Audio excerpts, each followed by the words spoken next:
6, 5, 4, 3, 2, 1, 0. We have commit and we have liftoff at 2:13. 7.6 million pounds of thrust, and it has cleared the tower. Prepare yourself for a world of consciousness.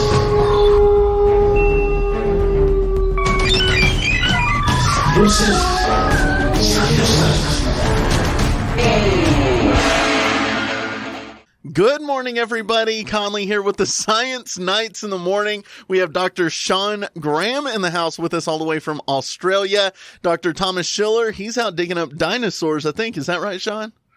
That's right. He's out there looking for the big ones. Yeah. He doesn't like to come back unless he finds the really big ones. Yeah, the big juicy ones. And Honor Bond's riding tigers up in India. Yeah, he's doing state-of-the-art COVID-19 hiding, I'm pretty sure. Yeah. But, he's always up to something. These days in astronomy, you don't have to necessarily be in a telescope to be doing your science. So I'm sure he's doing some cool stuff. All right. Well, that's cool. Yeah. And we have a very special guest.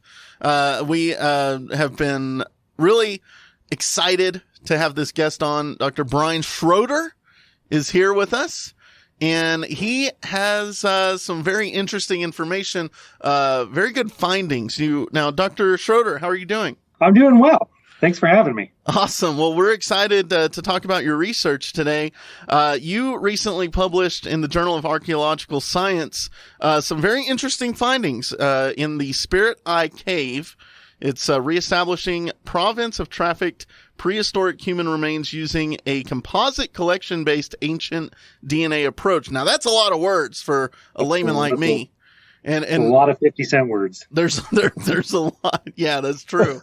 So can you start out by, first off, before we get into your paper, tell us a little about yourself. Now, you're here based out of Alpine, is that correct? Yeah, I'm the director for the Center for Big Band Studies. I'm originally from Wyoming, and I did my master's and my bachelor's at the University of Wyoming. And I'll be absolutely truthful. Texas was not on my radar at all. I really loved doing research in Wyoming, and I spent most of my, at least in my research days, above the tree line in the greater Yellowstone ecosystem, kind of outside of Du Bois, Wyoming. You did your stuff in Wyoming above tree line. Yeah. What people, what cultures were you looking at up there? So that was kind of what we were doing. So nobody had ever found, they were called villages, but they're probably absolutely not villages. They're probably just like a composite of people reoccupying the same spot. So then it starts to look like a village. But we were unraveling all that. Are these villages? How old are they? When did people move up and above the tree line? And what we found out is people were actually, it was the earliest onslaught of different fluctuating tree lines because of climate change. So you can see people following the edge of the forest as climate changes. And they always wanted to live right at the edge of the forest with the alpine tundra because they could move into different environments really easily, but move right back into the mountain. So there was all sorts of super, I would like to say, archaeology nerd stuff that happened there. Like, we were really trying to figure out how to date them. We had a really hard time figuring out how to see how old these were. What was the answer? I am very intrigued. So they're probably not very old. Probably 900 is about as old as they are. But we got a whole lot of dates that looked like they were 4,000 years old. Yeah. But then we dated all the deadfall that's on the surface. They're just trees that are in that cold alpine tundra environment, just living on, just look like driftwood now. And we dated those, and some of those can be 3,000 years old. Holy cow. Wow. So, yeah, I know the kind of thing you're talking about. Like, there's a lot of kind of downed wood up there, and I would have thought it was just pretty recent. And you're telling me that sometimes that stuff has been laying there for $3,000. Wow. Right. What do we call those folks? Is there a name for that culture, or? I know that's probably dicey when it comes to archaeology. Yeah, it's dicey. Days. A lot of people associate them with either the Mountain Crow or the Eastern Shoshone groups. Okay. But I'm really actually not super comfortable going there because you just don't know. I mean, you don't know how they identified. So yeah, and that's really important these days, right? So like, I guess a lot of you might mention to our listeners, a lot of the funding these days for archaeological research comes from some of these laws that were put in place in the early 90s, where you've got to be very delicate about the way that you do your research, and it's kind of all about placing what these sites and who these people were and connecting them to modern groups, right? Yeah. So I'll say that probably that's all true. That's all absolutely true. But I think it stems out of, I mean, archaeology has kind of a colonial background for sure. Right. And we haven't been very good at having other people at the table, not only descendant communities, but like amateur folks that have been involved. We've kind of turned our nose up at anybody who wasn't in the ivory tower. So really what we've been doing is having a really hard conversation about how to get all of these other groups engaged in what we do, who are stakeholders. They're all people who are also invested in the past. So a lot of the laws you're talking about, they give federally recognized tribes a comment period when federal money is involved on projects. And some state laws just basically see the federal law. So Texas is not one of those. No, I wouldn't imagine so. Some of the state laws are even more rigid than the federal laws and kind of override the federal law and give non-federally recognized group a seat at the table. So I think what a lot of people are doing is just bringing indigenous voices in, and really any descendant community, because I mean, when you do historic stuff, Hispanic voices need to be there, African voices.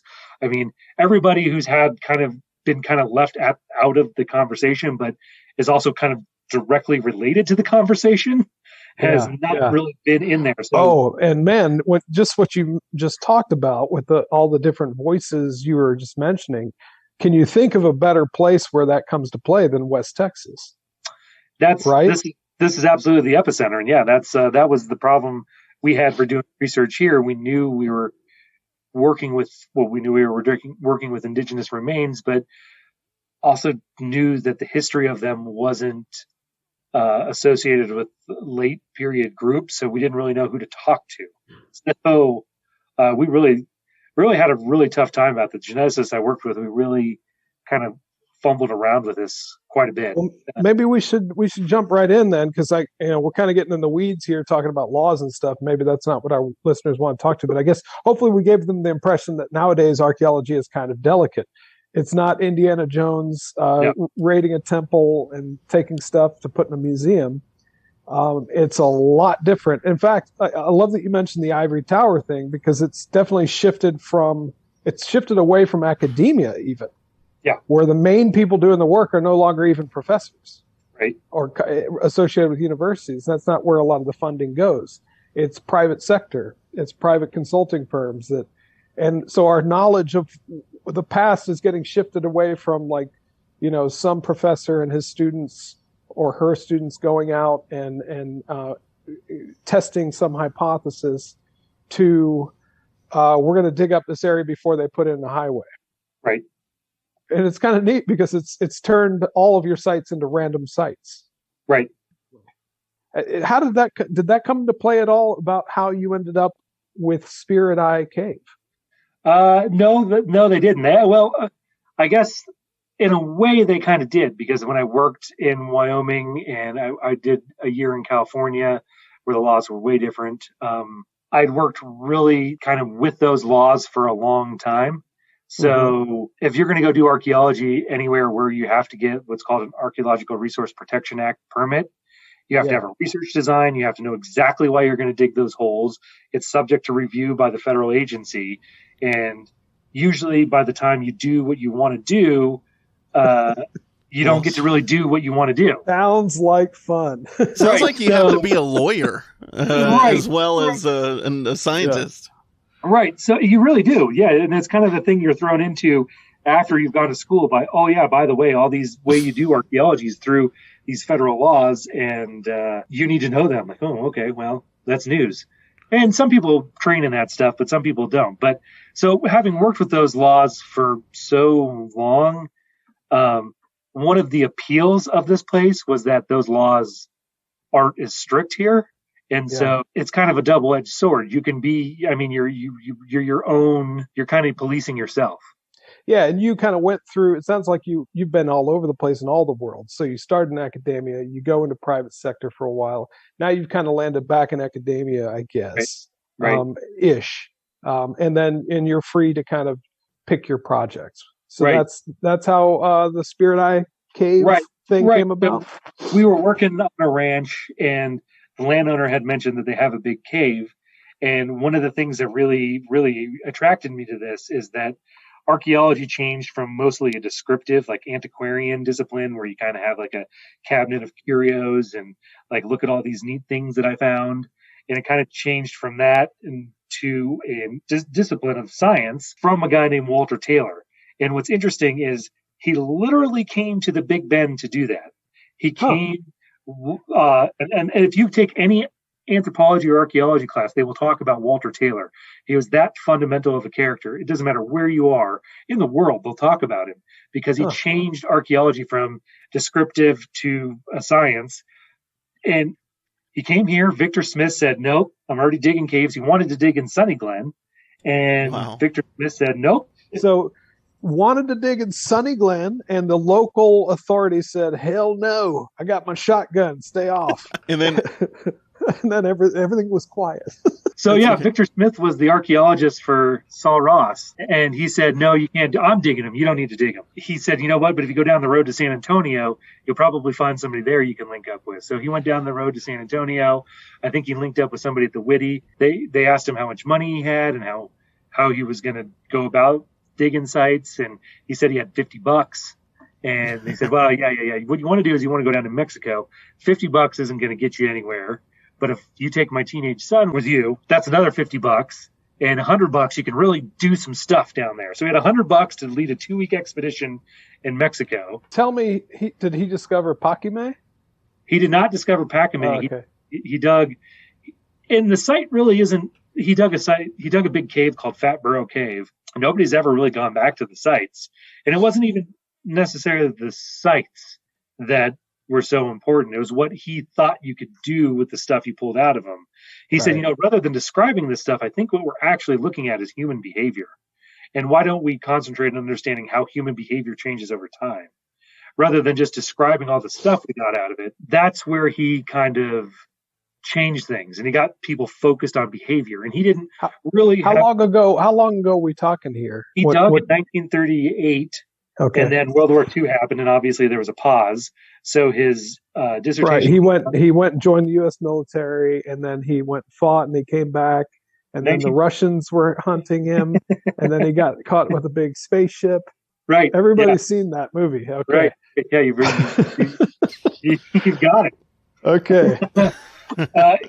He finished his dissertation in 1948. Wow. Wow. Okay, cool. So he changes the game, and he kind of comes to this part of the world to do it. Yeah. So you've set this up. We're expecting big things from you now.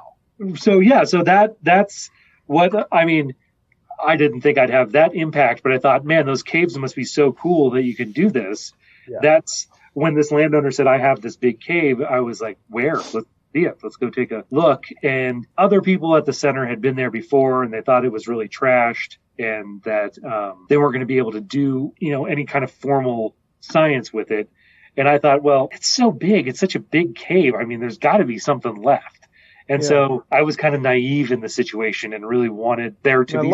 I love how you, the listeners couldn't see, but what he just did with his hands is he held his hands up flat and started moving them down.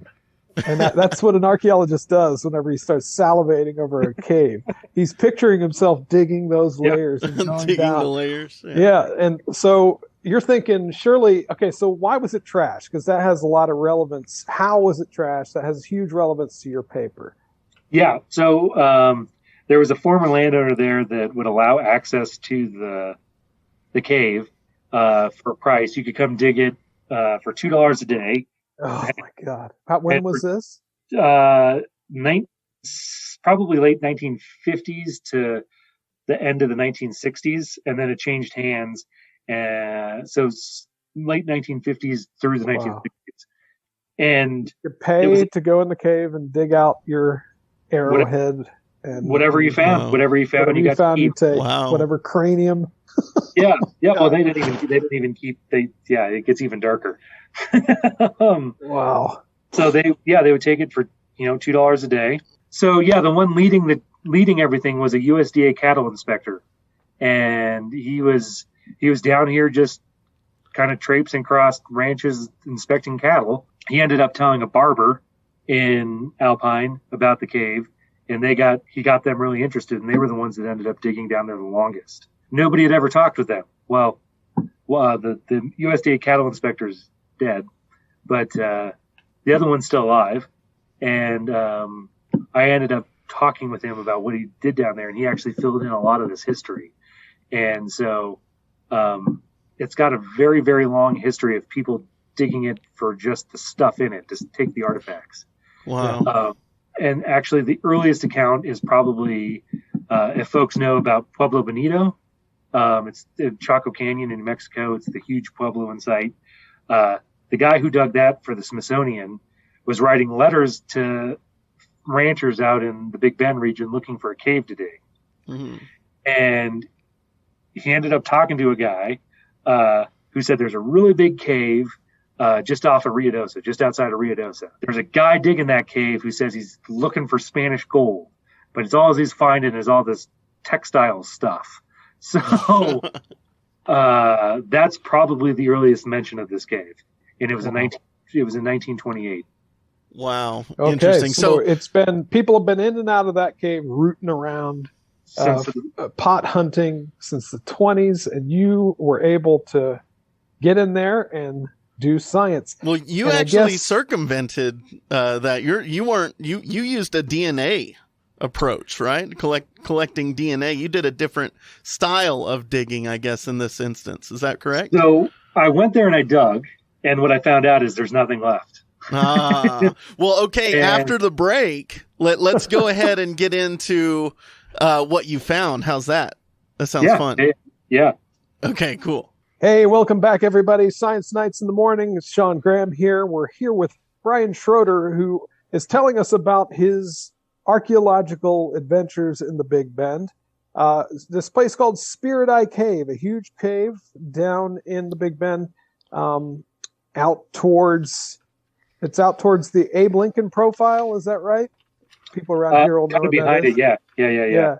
And where we left off, we kind of set it up. He found that this cave has been kind of ransacked by collectors, pot hunters. We call them pot hunters when we want to say it like that, pot hunters.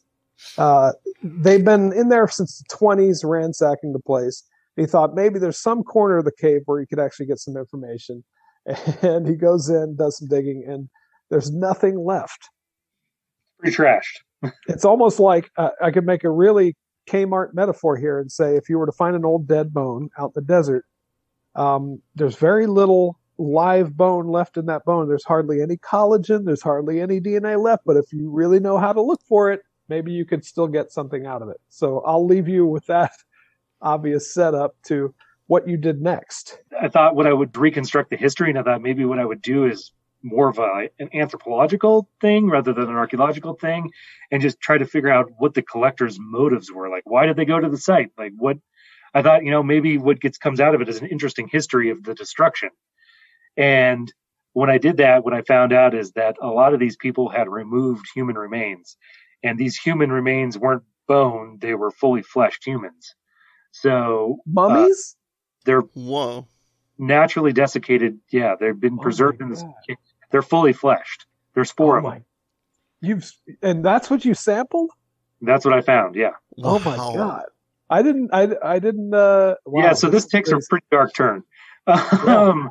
So they're actually were sold on the black market.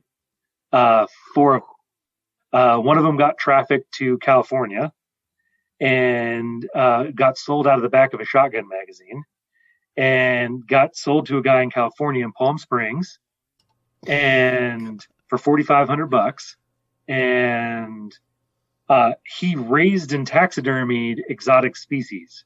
And the Game and Fish busted him in 98 because he would literally raise and then taxidermy animals and then sell the taxidermied animals. And when I want to envision they kicked his door in. And when they kicked his door in the story that I tell, there was a terrarium on the floor of a fully fleshed mummy. And it was like right where you take your shoes off.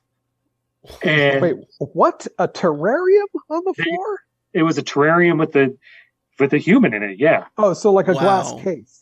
Yeah. Big glass case. Like when you go to those roadside attractions in Arizona, it's like, what is it? And you go in and see the little desiccated thing. Yeah. And he had that in his house? In his house where you take your shoes off, like right when you walk in. Right when you walk in. I guess so. This guy's like the ultimate coward. He's like a Jeffrey Dahmer who's too much of a pansy to kill people and put them in his house. He has to buy them. He bought them.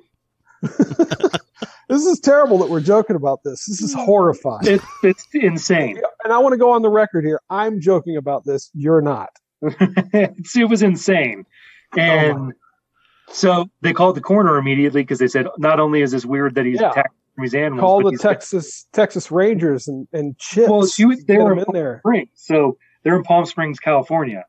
And so they get the coroner. The coroner has enough presence of mind to say that this is somewhere from the American Southwest, or it's indigenous person and they're from the American Southwest, or maybe the Great Basin up in, the Nevada, Utah region, Western Utah. There's a letter associated with it. It's supposed to be written from the governor, Dolph Briscoe, about how the governor of Dolph Briscoe personally owns Spirit Eye Cave and stopped the University of Texas and University of New Mexico from digging in it, and kind of preserved this place. And it's the most amazing archaeology site in North America. And I mean, just something you would, if you were going to traffic human remains, you would put them. But from that, she knew that they were from Texas. The coroner knew they were from Texas. Yeah. So she got in hold of the state archaeologist, and they ended up getting back here. Now they're at UT Austin. So nobody had ever connected Spirit Eye to those remains, and I was able to trace everything back to those remains. So, wow. Now this brings me. This is a huge question, and I hope I'm not wrong about this. So some of those laws that we were talking about earlier, do they not say that you're not supposed to use DNA to identify some of the people? No, what's supposed to happen is if you do destructive analysis, you're supposed to have indigenous groups consult with them before you do any destructive stuff. Okay.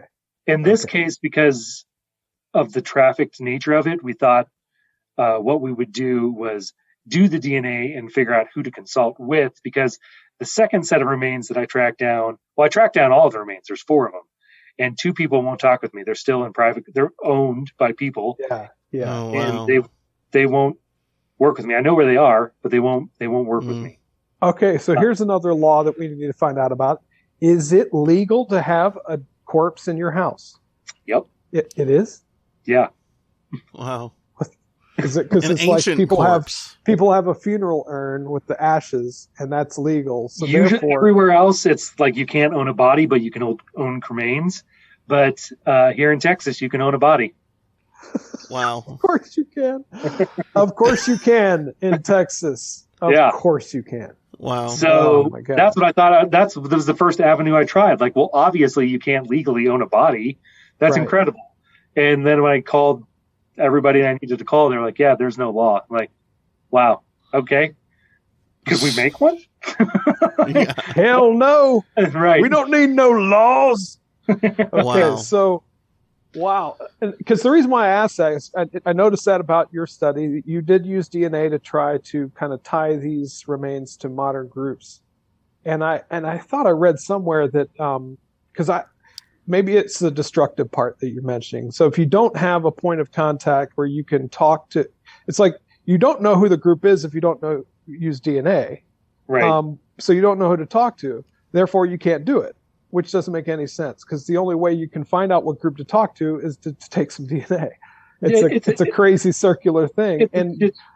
I feel like there's a lot we would know if you were able to take a little DNA from every tooth that's in the American Museum of Natural History and map those people. Yeah, and I mean they have different views on that. Some groups just think that they know who they are, so they don't need it, and that's I can respect that.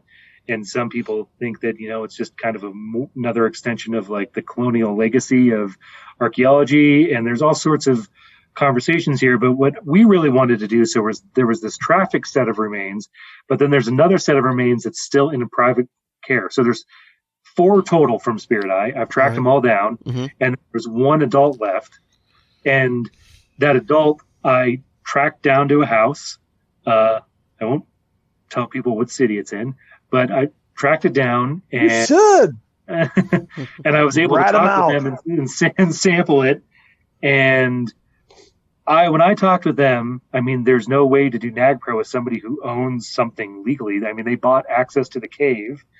And this is a loophole of private law, right? I mean, they own the rights to this essentially because they bought access to the cave, and then they found the remains of this fully fleshed human, and they took him out. Wow. And they have them in their house. And wow, it's unbelievable. Bryon, correct me if I'm wrong. This really isn't uncommon, though. This happens actually all over the world, right? No, it's insane. There's there's actually a book about this called the Mummy Congress, and all these people get together and they have mummies from Egypt, the Atacama Desert. People really dabble in owning, especially fleshed humans. Like this is going to be the new Netflix series. It's Tiger King, and now it's going to be Mummy King. This is unbelievable. So, and I guess kind of coming back to what we started with, though, it's not that different than the way archaeology was 100 years ago. No, different. Some of the most prominent anthropologists would have the same thing in their. So, I mean, I tracked down the ones that got trafficked, and I tracked down the ones that are still in a house.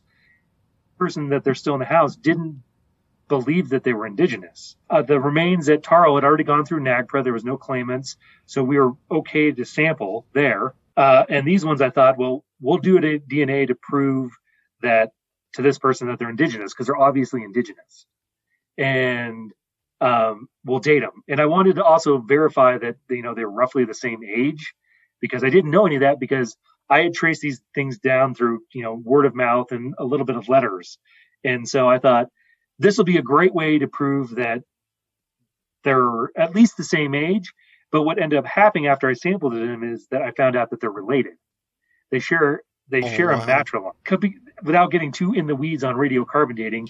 Radiocarbon dating isn't dating anything but the day that something died, and we've done all sorts of stuff to the environment. I did carbon with nuclear war and bombs and testing. So basically, we set the clock at 1950. It's a big curve, so it's not absolutely stable. So you get kind of an error rate in the date, a radiocarbon date. Then you have to convert it to calendar date. Starting from 1950, we've added so much carbon to the atmosphere that we've basically built a curve off of tree ring dating that kind of helps you figure out how radiocarbon dating works. So we have a lot of variation in a date, and it's radiocarbon years have to be converted to calendar years through matching them to this calibration curve. And so these two mummies, like, this is a long way of saying that they're either 200 years apart or 500 years apart because of variation in that curve. Wow. But the point is that there's either several generations. They're related, so that means that they've been occupying the cave for the same matriline. 200 years. Yeah, the same matriline has been occupying that cave for at least 200 years.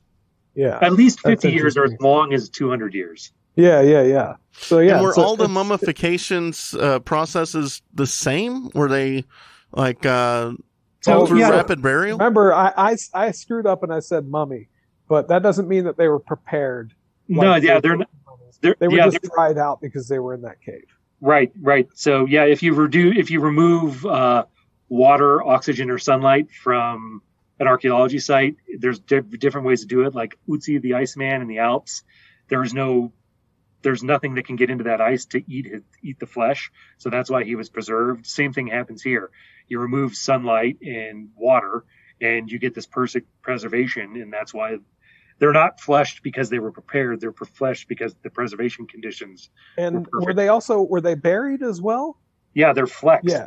They're both in a sitting position, and their arms are folded across their chest. And that's pretty common in the Southwest, these flexed burials, right? It's one of the things that I think pulls the Big Bend region into a larger conversation with the American Southwest Puebloan culture.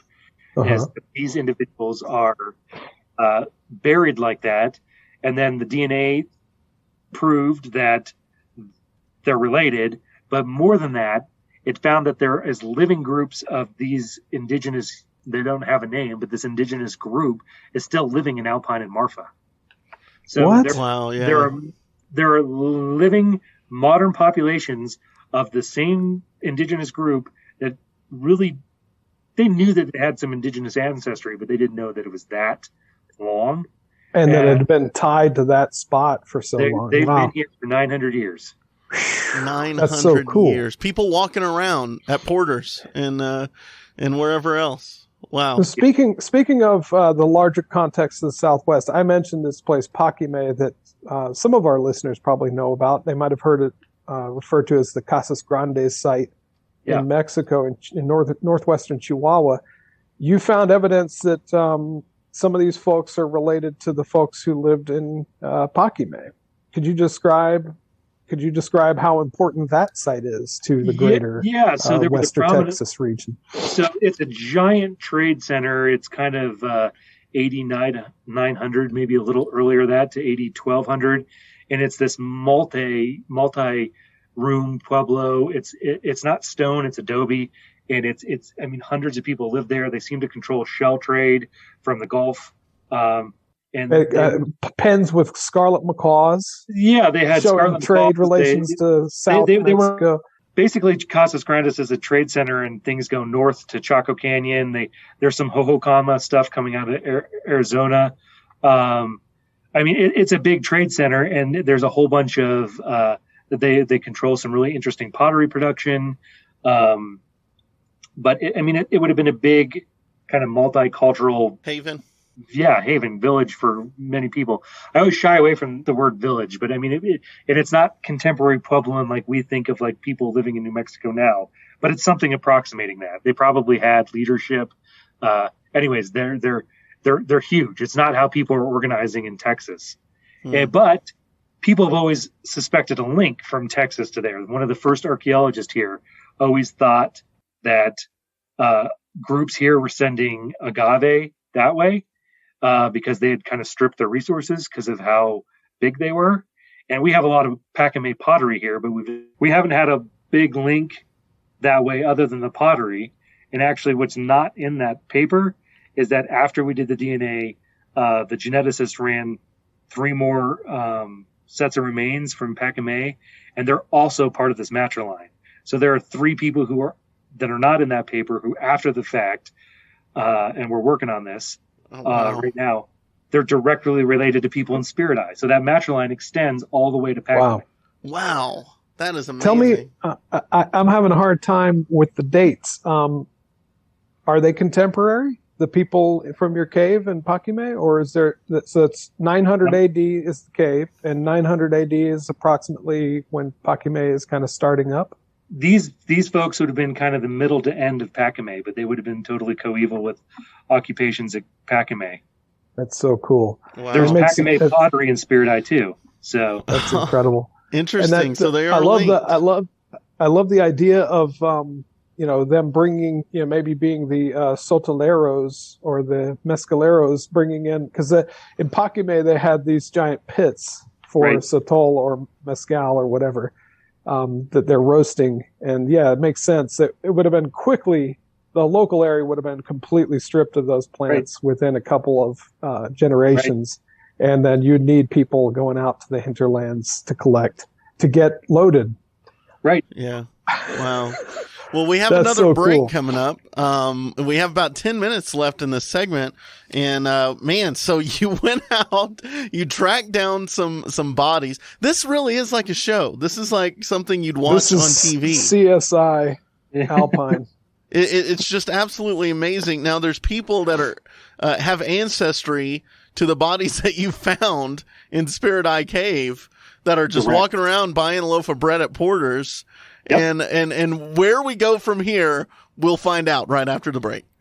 Hey, everybody. Science Nights in the Morning here. This is Sean Graham, and we're back with Bryon Schroeder, who has just been revealing bombshell after bombshell in this incredible episode from a kind of custody search for some shriveled up human remains found in Spirit Eye Cave, not far away from here. We've now got this idea that not only does that information tie these people to a remarkable site, one of the biggest and most important sites of the Southwest over in nearby Chihuahua, but also has implications for our modern understanding of where our local Big Bend friends and neighbors came from. And this is where I'm going to get on a soapbox here, and you don't have to come anywhere near this soapbox. You can just say, I pass on this question. But I've always felt that archaeology as a science, it's so delicate because there's all these kind of, all this political stuff that you have to worry about these days. And I totally understand that. But in many ways, like, the science itself is doing great things. And I don't think that gets said enough, because here you've done this study where you've shown just through a few neglected and honestly kind of stolen corpses that are found in somebody's Palm Springs foyer. You've told this story about the Big Bend. That is, imagine if you weren't allowed to do that. You're this guy, this colonialist, that, with this really shady background. These are all the kind of terms that they would use. But look what you've done. You've done something nobody else could have done, and you've elaborated our cultural understanding, our larger cultural understanding of West Texas. And if you weren't allowed to do your work, if somebody had said, nope, you can't sample that DNA because it might upset somebody, we wouldn't know what you just told us. I mean, I never went into it, I guess, without any intentions other than that I thought it was really own human remains here. And I thought maybe if we do the DNA, because there's no way to really have the conversation up front, especially with private owners. So if I thought if we could do the DNA, maybe then we could, one, prove to this person that they're indigenous, but then also maybe find somebody to talk to. And then maybe that, is related to these, because we do have archaeology does have a colonial past. It does. And it is important to do science. It absolutely is. But I think what this study shows more than anything is that how archaeology is not in the past. The past is not in the past. It's still affecting us right now. That for me is the kind of archaeology that I never knew I could do. But when I got into the middle of it, I didn't go into it with like, oh, this is what will happen. I just went into it. Right. And I feel like, for all its faults and all its past, imagine how little we would know about Native American groups without archaeology. I kind of agree with that. I mean, I get kind of bummed out when, and people's intentions are in the best place, but when people show like maps that show what indigenous America would have been, that's indigenous America at like a very specific point in the past. And it's most closely associated with like, the Indian Wars and stuff. And those populations moved around, and we don't know everything. And it's kind of a nuanced conversation. At one hand, it might not matter to folks because the point is that it was an indigenous country. But at the other hand, it kind of doesn't matter who you talk with. Like, if somebody wanted to do DNA on my ancestors, I wouldn't have a problem with that. But I can understand people that would have a problem with it too. Yeah, I guess the question, if you were to say, certainly if anybody wanted to go dig up a bunch of my distant ancestors in Ireland from 5000 BC, I wouldn't care at all. But if they said, I want to dig up your mom as soon as she dies and just take her teeth, right, that would be a different conversation, I suppose. And so it's the cultural differences and the time matters. But I certainly don't think that archaeology should ever be considered this boogeyman, because all that information that's there would be totally gone. It would be in somebody's footlocker, right? Right. All the pot hunters would have got it. Chaco would have been stripped clean. Right. Mesa Verde would have been stripped clean by cowboys, and we wouldn't have a clue of who built those structures. Right. And they could be privately owned. Think about that. What if Mesa Verde was somebody's ranch? Could have happened. Could have easily happened. And so archaeology and the kind of preservation of those sites through the Antiquities Act, super important. Yeah. It's the entire past of what's going on here. And what actually ended up coming out from this is we found the lineal descendant, and the lineal descendant made a claim, and he's going to be able to bury him in his family plot. Oh, wow. Wow, so that's amazing. He's got 4 or 5 generations of family, and he's going to be able to bury them with his family because they are his family. Yeah, they are. Oh my! Wow, Ryan, that's isn't such that an cool? incredible story. Yeah. Can you tell that story? Can you use? I mean, you don't have to tell it here, but would you be able to tell that story? Use his name? Yeah. Well, it just entered the legal phase, so public record. Yeah. At some point, I mean, we're not through it yet. We will get through it. This study was actually one of the first ones. NAGPRA actually sets up a clause where if lineal descent can be proven, it kind of circumvents all the federal recognized groups, because you're directly in the pipeline. You don't need to be a federally recognized group, but that's done through cultural means, and it's never been done. Well, at least to my knowledge, with the people I've talked to, it's never been done through DNA. So we're kind of on new ground, proving that DNA can find a lineal descendant, and exactly what that looks like. It's kind of tied up with lawyers right now. I mean, we all know what the resolution will be. It's just exactly how do we make that kind of happen. Yeah. So, yeah, I mean, can you give us just a little taste? Does this person live in Brewster County, Texas? He's from here. He's lived here for, I think he's in his early 60s. He's lived here for quite a while. He was actually in my desk the day he was sitting at my desk the day I found out the results. Wow. And he had independently told me what his haplogroup was. And I looked at my email screen and was like, oh, how would he know that? Like, he's got the same haplogroup. What does that mean? And I called the geneticist who was boarding a plane in New York, and she said, I told her, like, hey, there's this guy sitting here, and he knows his, like, haplogroup down to a level that's, like, really detailed. And he's the exact same as the remains from Spirit Eye. What does that mean? And she said, that means he's literally related to those groups in Spirit Eye. And so we've been working with him more and more, and we figured out that he is. And so he made a claim for the remains, and he's got every right to. Like, this guy's wandering around his whole life. It's just it's unreal. It's unbelievable. I froze when he told me his haplogroup, and I looked at my email again, and I was like, well, why would he know that? Did he see my email screen? It's a blind study. He has no idea what you're about to find out. Right. And I was like, how would you know that? And I looked at him, and he was like, he wasn't even here. He was in here talking about rock art. He really likes rock art. And he was telling me about rock art. And I was like, I know a little bit about rock art, and I was like, okay, that's really weird. And then when I told him that I just got these results back, he literally started crying. And he said, I've always known that I'm indigenous, but I didn't know how much, or, I didn't think I was related to people on this landscape, I guess.